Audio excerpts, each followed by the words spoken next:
Eu acho que para esse jogo, assim, não acho que ele vá abrir mão dos cuidados defensivos, mas ele vai ter que arriscar um pouco mais, né? O Brasil vai ter que ser mais ofensivo, vai jogar em casa, um adversário que eu imagino vai jogar mais fechado.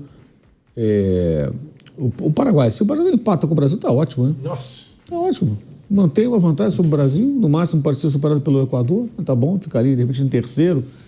O Paraguai é uma seleção que, antes dessa arrancada com o Gustavo Alfaro, parecia ser uma seleção candidata a ficar fora da Copa. Ele já está 9 pontos do sexto, do sétimo. Já está com o pé na Copa do Mundo. Né? 9 pontos, quer dizer, faltam 3 rodadas. Exato, uma situação muito confortável, né? Mas acho que, até por jogar no Brasil e tudo mais, vai ser cobrado que o Brasil seja o time mais ofensivo, né? Que cria, que ameace. Então, assim, independentemente até de mudanças na escalação, acho que a postura vai ser outra, né? Vai ser uma postura diferente. Se ele mantiver esses três, talvez o Gerson jogue de uma forma um pouco mais avançada. Eu não sei qual o plano que ele tem. Mas imagino que vai ser uma seleção diferente, até porque ele vai ter o Rafinha disponível, né? E o Richarlison foi muito mal, né? O Richarlison não tem condição, gente. Não tem condição. Hoje o Richarlison não tem condição. Ele teve seus momentos na seleção, na Copa do Mundo teve lá, fez gol bonito e tal. Depois ele entrou numa fase muito ruim, teve lá os seus problemas e tal, melhorou, mas hoje ele foi convocado, não pelo que ele vem jogando, foi convocado como outros, né? Pelo seu histórico na seleção. Só pelo Everton, né? Com o Ancelotti. Exatamente. Pela convivência com o técnico no passado, que já está um pouco distante, mas o nível está muito baixo, ele está muito aquém. Muito aquém. Achei a atuação até meio constrangedora em alguns momentos, pela dificuldade de fazer. Teve uma furada no segundo tempo ali e tal. Não dá. Ele certamente vai buscar alguma outra solução entre os jogadores que tem à disposição. Pode jogar até ser o centroavante de referência, né? Pode jogar de outra forma, inclusive. No próprio Real Madrid dele, né, Mauro? O Real Madrid que ganhou a Champions lá contra o Dortmund, você inclusive estava lá em Wembley naquela ocasião. O Vinícius foi o cara mais avançado muitas vezes, né? Ele pode até repetir isso na seleção também. Exato, é uma possibilidade. Ter um meio-campo mais encorpado, com alguém mais criativo, alguém que faça essa aproximação com os jogadores de frente. E pode ter Vinícius e Rafinha, 2 atacantes, ter um meia, ou Rafinha mais atrás, ou Matheus completando, Martinelli. Martinelli joga mais pela esquerda, né? Hoje eu não estou para jogar mais centralizado. Aí depende do que ele vai planejar, mas acho que ele vai mexer ali. Vai ter que mexer. Vai ter que mexer. Eu acho que a peça para sair é o Richarlison. Para partir daí, Estevão vai continuar. Não sei o que ele pensa, mas o que ele vai pensar até lá. Mas mexidas ele vai ter que fazer. A postura não pode ser essa, né? Hoje a preocupação foi organizar a defesa e não perder. Mas assim, fora de casa contra um adversário que está à frente na classificação. Agora não, vai ser vaiado. Se o Brasil jogar assim aqui em São Paulo, vai ser vaiado. Se o primeiro tempo do Brasil for com esse comportamento que teve lá, sai vaiado no intervalo. Não tenha dúvida disso. Sai vaiado. Ele vai ter que tomar certos cuidados, evidentemente, ele sabe disso. Eu acho que a questão ofensiva vai demorar um pouco mais para ajustar, para que o Brasil consiga fazer um jogo mais elaborado, né? Ofensivamente, ou o jogo com a bola não agradou tanto, e de fato foi um Brasil que dependeu muito de uma bola esticada para o Vinícius, de uma bola esticada para o Estevão, e isso tem bastante a ver com a característica dos jogadores de meio campo, não só os escalados, Gerson, Bruno Guimarães e Casemiro, mas os convocados também, né? E aí nessa lista tem Andrei Santos, né? Andreas Pereira e o Ederson, são jogadores de mais força, de até uma boa saída para o jogo, mas nenhum deles é um armador de fato. Papel esse que pode ser, por exemplo, no jogo da terça-feira, exercido pelo Rafinha. Mais adiante o Rodrigo vai voltar, que eu acho que é um jogador que também pode ajudar nesse sentido. Então, assim, melhorar o jogo ofensivo eu acho que vai depender de um pouco mais de trabalho, um pouco mais de tempo dentro dessas pequenas reuniões. A gente estava até conversando ontem no Canelada, eu acompanhei de perto os treinamentos lá essa semana no CT do Corinthians. No primeiro dia ele não teve 8 dos jogadores convocados, por conta de viagem, rodada do Brasileirão e tal. Então, ele até usou 5 meninos da base do Corinthians para completar o treino. No segundo dia ele teve o grupo completo. No terceiro dia de treino aí tem a viagem, tem só aquele treino de reconhecimento do gramado, não é uma atividade de fato. Então dá para dizer que ele fez um treino e meio, com esse grupo completo que ele teve à disposição para essa data FIFA. Então, assim, em um treino e meio, 2 treinos, esperar que o time também ofensivamente vai ter coisas muito elaboradas, é muito difícil, praticamente impossível. Então acho que mais tempo, esses retornos, o Rafinha já para esse jogo, o Rodrigo mais adiante numa outra data FIFA, e conseguir dar um pouco mais de confiança, né? Eu ainda percebo, por exemplo, o Vinícius muito ansioso para decidir as jogadas. eu acho que tem um pouco do peso dele ser, nesse momento, sem o Neymar. Não estou aqui falando que o Neymar tem que ser convocado, tem que ser o cara ou coisa do tipo, mas quando ele está, ele é uma referência. Nesse momento, sem o Neymar, o Vinícius tem que assumir essa responsabilidade de ser a grande referência da seleção. E eu tenho a sensação que isso pesa um pouco para ele ainda. Me parece que ele ainda sente um pouco essa responsabilidade, esse peso de ter que ser o cara a conduzir o time, a decidir várias vezes as jogadas, a criar lances. E ele até conseguiu. Se a gente for espremer ali o pouco que teve ofensivamente, o Vinícius cria 2 grandes jogadas. Uma, o Richarlison fura de forma ridícula dentro da pequena área. Era uma chance grande do Brasil abrir o placar. E a outra, o Casemiro dá um chute muito fraco também, recua para o goleiro. Então, foram 2 jogadas que o Vinícius recebeu, tirou 1, 2, rolou para trás e a conclusão das jogadas não foram boas. O Estevão conseguiu outras 2, uma que ele recupera, dá para o Vinícius e o Vinícius chuta travado, o goleiro defende. Outra que ele mesmo, Estevão, chuta e o goleiro defende no primeiro tempo ainda. Então, ofensivamente, eu acho que ainda vai precisar de mais tempo, mais trabalho, mais reuniões com esses jogadores e esses retornos que eu já citei para que o time tenha um rendimento um pouco melhor. E também tenho a sensação que, juntando um pouco do que a gente viu com as falas do Ancelotti antes, na convocação, e ontem, que ele também estava preocupado em dar uma estancada na questão defensiva. O Brasil tinha sofrido gols nos últimos 4 jogos das eliminatórias. Tomou para a Venezuela, empate em 1-1. Tomou para o Uruguai, empate também em 1-1. Tomou contra a Colômbia, vitória 2-1 com aquele gol do Vinícius no último lance. Por pouco também não foi mais um empate, além dos desastrosos 4-1 contra a seleção da Argentina. Então, vamos resolver aqui primeiro defensivamente. Não sofrer um gol, ponto importante. E aí tentar melhorar o time nas próximas semanas, né? É um trabalho muito emergencial, assim, com poucos jogos, com pouco período para treinamento, mas eu, pelo menos, acho que pelo que ele tem nas mãos de jogadores, com uma boa margem para evoluir. Precisa melhorar muito. O Brasil precisa melhorar muito. Não foi um bom jogo ontem. O Brasil passou longe de fazer uma partida excelente ou coisa do tipo. Até acho que teve ali uma solidez defensiva por esses números que dá para considerar. Ofensivamente o time criou pouco, mas tem muito trabalho pela frente e pouco tempo. É o risco que a seleção corre e é o buraco que a CBF se enfiou quando brincou aí de escolher treinadores durante esses 3 anos. O Brasil sabia que não teria técnico desde dezembro de 2022. O Brasil conseguiu um treinador em junho de 2025. São quase 3 anos, né? São 3 anos, de distância no tempo que a CBF jogou fora. Então, isso, obviamente, que vai custar caro nessa preparação para tentar ser competitivo na Copa do Mundo. Tem isso, né? Isso que o Raí diz, que já tem muita gente. É bizarro, cara. O brasileiro é bizarro. Mas eu amo isso, eu amo. Porque a quantidade de gente que já me mandou pilhado, viu como o Neymar faz falta? Gente, que Neymar que faz falta? O Neymar de 2010, o Neymar de 2014, porque o Neymar dos últimos 3 anos não tem como ele fazer falta se ele não joga. Ele não joga. 1 ano e meio no Al Hilal, ele jogou 6 jogos. 5 meses agora no Santos.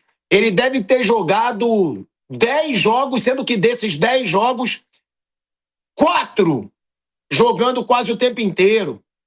O negócio é o seguinte, se o Neymar voltar a uma forma física, é óbvio que o Neymar tem que estar na seleção brasileira.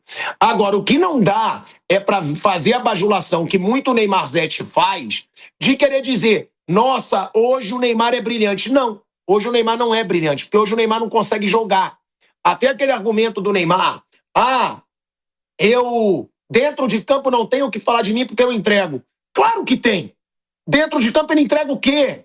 O que ele fez no Al Hilal em 1 ano e meio? Nada. Ficou lesionado, indo para navio, indo para evento. O que ele fez no Santos em 5 meses por enquanto? Nada. O Santos está na zona do rebaixamento, eliminado antes da semifinal do Paulista, eliminado da Copa do Brasil, e ele mal joga, custando muito caro. Então o que eu digo é, se o Neymar estiver em forma, não precisa ser nenhum gênio, né, para dizer que ele vai ajudar a seleção brasileira. É óbvio que ele vai ajudar a seleção brasileira. A questão é, o Neymar quer se dedicar a estar em forma, porque se ele não se dedicar, nada vai mudar. Nada vai mudar. Vai ser Kings League, vai ser navio, vai ser Carnaval do Rio de Janeiro, vai ser festa em Mangaratiba. Futebol, que é bom, não tem há quase 3 anos vindo do Neymar. Então é isso. Para muito Neymar Zete vê jogo da seleção e fala, nossa, viu? E se o Neymar tivesse como? Ele não tá jogando. Ele não tá conseguindo manter a forma. Agora, Vamp, é aquilo. O Neymar, quando esteve na seleção brasileira em forma, realmente conquistou quase nada de título. Isso é uma coisa. Mas chamava jogo e decidia. Principalmente eliminatórias. Isso não tem o que dizer. Coisa que nenhum jogador da seleção está fazendo. E críticas individuais, Vamp. Quem você acha que merece mais nessa seleção brasileira de ontem? Eu acho que se você pegar como resultado, pelo que a seleção vem jogando, não foi um mau resultado. Se você falar para botar assim, no individual, quem você daria uma nota alta, não tem. O zagueiro lá, o Alex, jogou bem. Estreou, para mim, primeiro jogo na seleção, igual aqui, ou contra a seleção equatoriana, talvez seja esse parâmetro. Mas no mais, o Casemiro falou, não, pra mim ninguém jogou à altura. O Wanderson na lateral direita ali, vai ser aquilo para ser campeão do mundo, vai ter que jogar muito mais. Não teve o Richarlison lá na frente, muito isolado, muito mal. O Gerson, o Bruno Guimarães, talvez o Bruno Guimarães pela vontade, diminuiu os espaços. Eu daria a média de 5 para baixo para todo mundo. Mas tem algum, Vamp, que você destacaria mais, que decepcionou muito, não? Não. Para mim é isso aí mesmo, foi aquilo ali mesmo. Talvez o Vinícius Júnior um pouco mais seguro, porque o Ancelotti está ali à beirada do campo, ele já conhece bem. Mas também ninguém impressionou, Tico. Dos dois lados. Nada que o Moisés Caicedo, no primeiro tempo, até certo tempo do segundo tempo, depois ele cansou, era o mais lúcido de todos. Concorda, Bruno? Eu concordo, não tem nenhum grande destaque no Brasil. Falaram do Alexandre Ribeiro porque era uma estreia dele, ele estava tranquilo. Acho que esse para uma estreia é um ponto interessante, né? O cara jogar tranquilo, então ele mostra que ele pode estar ali, pode estar entre os zagueiros da seleção. Provavelmente não, com quase toda certeza, se Gabriel Magalhães estivesse disponível ontem, jogaria o Gabriel Magalhães com o Marquinhos. E o Militão também, né? O Militão esse aí, nem conto muito porque ele uma contusão mais séria do Militão, a segunda. Mas o Alexandre Ribeiro mostrou que pode ser uma opção ali para brigar por um lugar entre os zagueiros que vão ser convocados. Mas não teve um grande destaque, não. Foi um jogo assim de todo mundo, nota 5, 6. Não foi bem. O Moisés Caicedo, que o Vamp falou, acho que foi o melhorzinho em campo, né? Jogador do Chelsea. Enquanto teve fôlego, ele foi bem.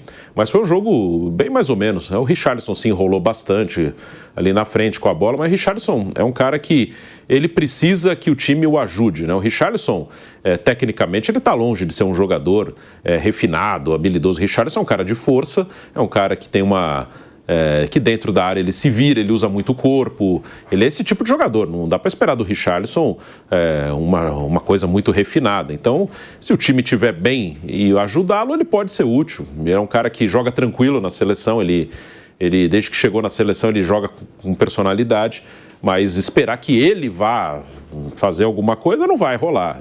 Se o time ajudar, ele vai ser útil. Então não teve nenhum destaque, não. A seleção foi todo mundo mais ou menos, assim, ninguém conseguiu se destacar.